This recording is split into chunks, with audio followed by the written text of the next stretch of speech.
Nah, sekarang tumit antum buka. Bukan itunya dirapatkan, tumitnya dibuka. Bukan, dibuka. Afwan. Ya, ini dibuka. Nah, seperti itu. Jadi kalau lagi ngatur shaf, kakinya jangan seperti kipas begini ya. Tetapi ini tumitnya dibuka dan ukurannya ukuran standar pundak ini ukuran standar ya. Maka telapak kaki antum buka seukuran itu saja. Tidak usah masuk ke shaf orang di sebelah. Ya, ini serius memang karena kadang-kadang ada orang badannya kecil kakinya besar gitu kan, atau dia ikuti sejadahnya. Nah ini manfaatnya kalau kaki rapat begini, otomatis betis juga ketemu, pundak pun ketemu. Ini yang masuk dalam hadis Nabi SAW. Siapa yang sholat seperti ini tidak akan dimasuki oleh syaitan di antara safnya. Sebagaimana Nabi SAW mengatakan, rapatkan dan luruskan saf kalian, jangan buat ada celah buat syaitan. Karena kalau dia ada, dia akan mengganggu sholat. Oke? Sekarang antum balik ke sana, balik ke teman-teman supaya dilihat tata cara sholatnya. Coba takbir Allahu Akbar seperti tadi yang kita sudah pelajari. Ya, ininya dihadapkan ke depan, ini rapat ya. Ini jarak kurang lebih 1 jengkal dari sini. Tidak usah dikakukan tangannya. Coba, ya, ininya juga sejajar sama ini atau sejajar sama kuping. Ini nggak usah ikut pundaknya, tangannya aja. Ya. Antum nggak usah takut, saya tidak hukum. Coba dilenturkan saja, lihat saya, dilenturkan saja tangannya. Nggak usah kaku, ini semuanya ke depan dan rapat. Sejajar dengan pundak atau sejajar sama kuping, ya. Ya, ini ujung kuping. Dan ini standar tadi saya bilang. Ini standarnya. Takbir, kalau mau ruku juga Allahu Akbar, ya. Kalau mau sujud juga sama nanti. Sudah? Sekarang letakkan di dada saat takbir, ya, di ulu hati saja. Ya. Ini cara yang pertama adalah punggung kanan ketemu sama punggung kiri.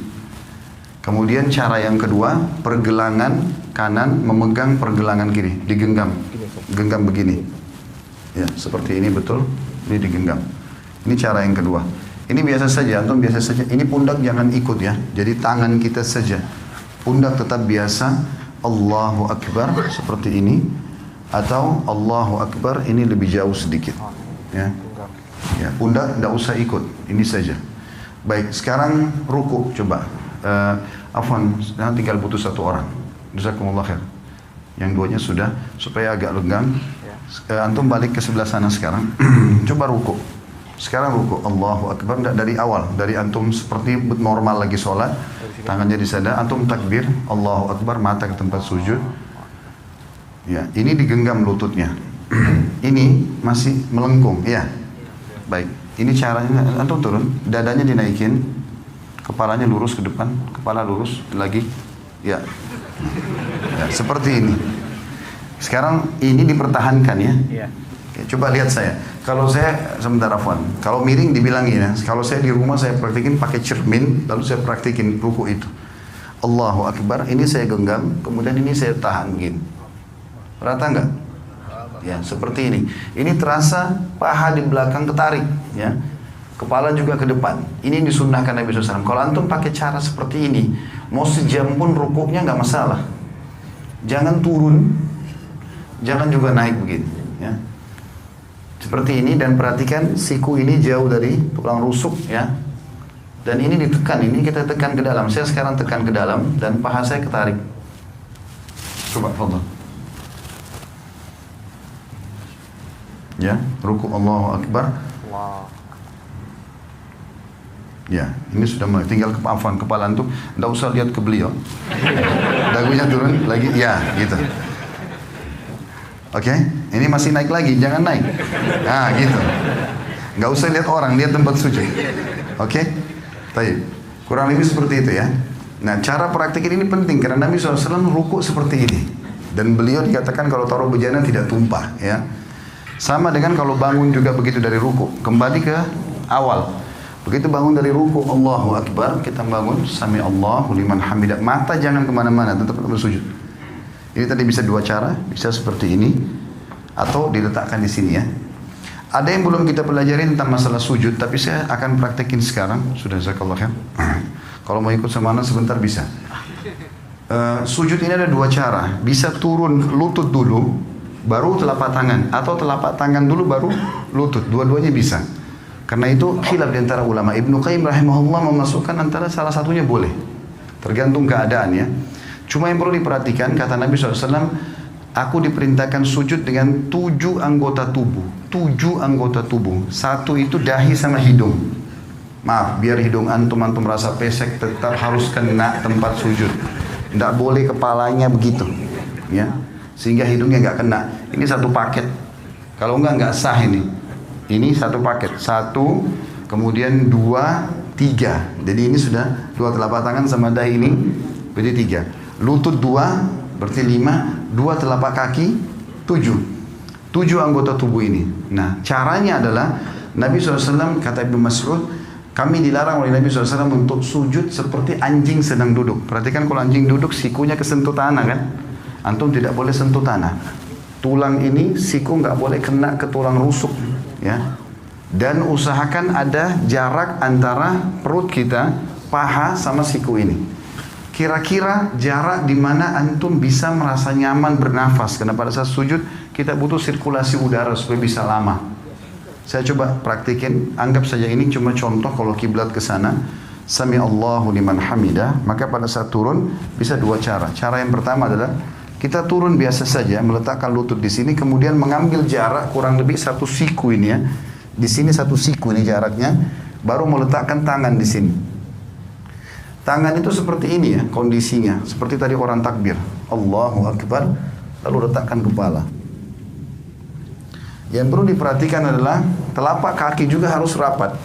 Saya menghadap kiblat sekarang. Afwan. Pada saat turun ini, kemudian letakkan jarak seperti ini, baru Allahu Akbar. Jangan begini ya, terlalu dekat sehingga tidak bisa bernafas. Atau ada juga orang terlalu jauh. Tapi anjuran ulama adalah 1 siku dari lutut kita, kurang lebih jaraknya begini. Ini kita letakkan telapak tangan di sini. Dan rapat semuanya seperti ini ya. Atau cara yang kedua itu adalah telapak tangan dulu yang turun. Telapak tangan dulu yang turun, maka tata caranya tidak boleh seperti unta duduk.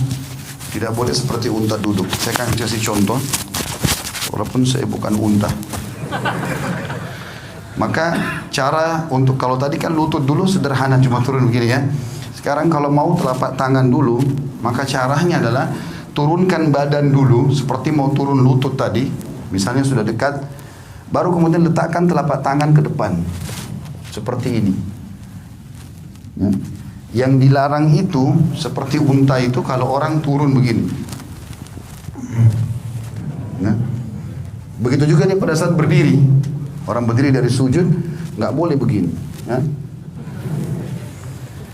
Tetapi dia duduk dulu, ya. Saya ulangi. Jadi kalau orang turun sujud yang kedua, kita turun seperti agak mendekati tempat sujud, kemudian baru letakkan telapak tangan ke depan, barulah kita sujud, ya.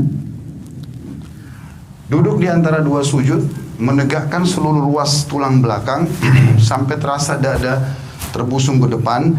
Jari-jari tetap rapat, ujung jari-jari berada di ujung paha. Kemudian kita sujud lagi, Allahu Akbar. Setelah itu pada saat mau berdiri, duduk dulu. Sunnah Nabi SAW duduk dulu, duduk seperti ini. Dan ada 2 cara. Cara yang pertama, menekan paha untuk berdiri ke atas, atau menggenggam telapak tangan, ditekan lantai untuk menopang tubuh ke atas. Jadi topang ini saja ke atas, ya, seperti ini. Dan kita tidak boleh sebagaimana tadi saya bilang berdirinya seperti unta itu, ya. Terakhir tinggal masalah tahiyatnya saja. Tahiyat ini khilaf di antara ulama tentang 2 jenis duduk. Namanya iftirash atau tawarruk. 2 ya. Iftirash atau tawarruk. Apa itu iftirash? Iftirash itu duduk seperti di antara 2 sujud. Itu namanya iftirash, ya. Kalau tawarruk, warak itu artinya bokong. Kita meletakkan bokong kita di tanah. Nah ini khilaf ulama. Kapan dikerjakan iftirash, kapan dikerjakan tawarruk? Imam Syafi'i rahimahullah berkata, duduk tawarruk tahiyat seperti ini, yang kita duduk, ya, seperti ini namanya tawarruk karena bokong kita duduk di tanah. Ini kata Imam Syafi'i rahimahullah, dikerjakan setiap kali mau salam. Mau sholatnya 1 rakaat saja, mau 2 rakaat, seperti misalnya witir 1 rakaat. Ya tetap aja antum duduknya pada saat tahiyat, karena mau salam tawarruk. Ya. 2 rakaat juga seperti sholat sunnatul fajr atau sholat subuh, sama tawarruk. Nanti lebih dari itu pun, misalnya rakaat maghrib 3 rakaat atau isya 4 rakaat, semuanya kalau mau salam tawarruk. Kalau jumhur ulama, Imam Ahmad dan Imam Malik mengatakan tidak. Kalau sholat di bawah 3 rakaat, seperti witir 1 rakaat atau sholat sunnatul fajr 2 rakaat, walaupun mau salam duduknya iftirash, duduknya seperti ini. Tawarruk itu hanya dikerjakan duduk yang seperti ini, itu dalam pendapat jumhur ulama. Nanti kalau sudah lebih dari 2 rakaat, seperti rakaat ketiga maghrib, rakaat keempat isya, baru duduknya tawarruk. Dua-duanya ini boleh ya, karena ini khilaf diantara ulama. Kita nggak boleh nyalain orang. Jadi kalau antum lihat ada orang tahiyat kedua, ya tahiyat akhir misalnya, sholat subuh duduknya begini, jangan disalahkan. Karena itu pendapat Imam Malik dan Imam Ahmad, dan itu jumhur ulama. Mereka mengatakan justru kalau lebih dari 2 rakaat, rakaat ketiga baru kemudian duduknya tawarruk, ya. Tapi Imam Syafi'i mengatakan tidak. Jadi kalau ada yang sholat witir pun 1 rakaat sudah iftirash tawarruk, maka itu berarti mengikuti mazhab Syafi'iyah. Tinggal yang saya mau titik beratkan teman-teman, masalah salam dan tata cara mengubah dari iftirash ke tawarruk. Sekarang kan kalau iftirash itu seperti ini, telapak kaki kiri kita dipakai duduk, ya. Bagaimana caranya mengubah ini dari ini ke tawarruk? Perhatikan ya, caranya adalah cuma memasukkan telapak kaki kiri ke bawah tulang kering kanan. Contoh, cuma begini saja, ini dimasukkan, lalu kita duduk di tempat yang sama. Jangan begini, karena banyak orang kita begitu. Dia duduk begini langsung dia dorong orang ke sana semua. Jadi ini kena, semua kena. Dia nggak bisa duduk. Jadi cara yang benar adalah hanya memasukkan ini ke bawah sini saja dan duduk di tempat yang sama. Tidak berubah apa-apa. Saya tidak mengubah apa-apa di sini. Maka ini posisi yang harus diperhatikan. Begitu juga dengan masalah salam. Pada saat kita sudah selesai membaca tahiyat, tentu tahiyat sunnahnya ada yang mengatakan pada saat syahadat mengangkat jari, ada yang mengatakan juga nanti dari awal sudah at-tahiyat itu sudah mengangkat, ya. Dan hadis riwayat Tirmidzi, khilaf di antara ulama tentang masalah itu, tentang hadis Nabi SAW bahwasanya gerakan jari di tasyahud lebih keras bagi iblis daripada cambukan besi. Ada yang menghasankan, ada yang melemahkan. Kalau saya termasuk yang berpegang pada menghasankan hadisnya, sehingga menggerakkan jari itu, menggetarkannya bagian daripada sunnah Nabi SAW. Intinya antum setelah baca tahiyat tinggal salam. Dikatakan Nabi SAW kalau salam terlihat pipi putih atau putih pipi beliau oleh makmum di belakang. Jadi seperti ini, Assalamualaikum warahmatullah. Terasa ini tertarik, tahan sebentar, baru Assalamualaikum warahmatullah. Badannya nggak usah ikut salam, ya, cuma leher saja. Assalamualaikum warahmatullah, Assalamualaikum warahmatullah. Sampai situ. Mengusap wajah nggak ada dalam syariat.